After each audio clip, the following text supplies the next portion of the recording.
Ay Dilbəşir, sən xoş gördük, sən hər vaxtın xeyir olsun. Salam Ayfərid, xoş gəlmişsən. Bu gün nə hazırlayırsan? Bugün özel turşu ilə özümüz hazırladığımız Özel turşu. Təndirdə çolpa. Amma çolpanın içində can əti, şabalıqdır, düyülü. Şabaltı düyülü. Düyülü, can əti olacaq. Başda görək, başda görək. Ya Allah. Sonra bunu tikəcək. Keçəcəm, təndirdə pişirəcəm. Bax, bax. Əziz xanımlar, ekrana yaxın əyləsin. Həqiqətən. Yəni bu, evdə belə şərait yoxdur, yəni İstəsələr evdə də pişirə bilərlər də. evdə yəni şeydə pişirə bilərlər də, tikotkada pişirə bilərlər. Burada da pişirə bilərlər, hər problem yox. Amma nə tər istəsələr pişirə bilərlər. Heç problem yox. Hə, Dilbəşir. Hə, bundan Bir dənə o tikiliş qaydasını göstər, bir dənə göstər. Bax, bax, bax.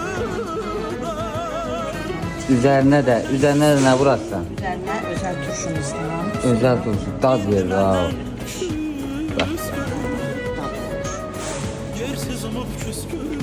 Artıq bir farq alırsan da. Bir hazırdır da. Bax, bax, bir hazır. Təndirə gedir çorpamız. Təxminən. Buyurun bura. Açıq bu. Bunun Ay içində pişəcək, təndirə geçəcək. Nə qədər vaxta pişəcək? Daha bir hardasa yarım saat. Yarım saata. 40 dəqiqə. 40 dəqiqə çox. Sağ ol Adilbə. Gəlləm, hələ gəlləm. Evet, bax indi baba hamının yanında təndirə qoyuram. Baba təndiri çək. Öz zamanla təndirdə pişəcək. 40 dəqiqə hazır. Hə, inşallah. Ha, o zaman da çağırarıq. Pişmiş halında götürürüm. Çəkiriz. Su. Hazırdır Dilbə. Burada çorbalarımız da var. Ağzınlarında bunlar pişsin. Təndirdə var. Gedək öz yeməklərimizi. Dilbəşir. Hə, üzə artıq çolpamız hazırdır. Təndirdə çolpa, içində şabalıqdır, can əti. Şabaltı düyülü. Düyün. Bax, bax.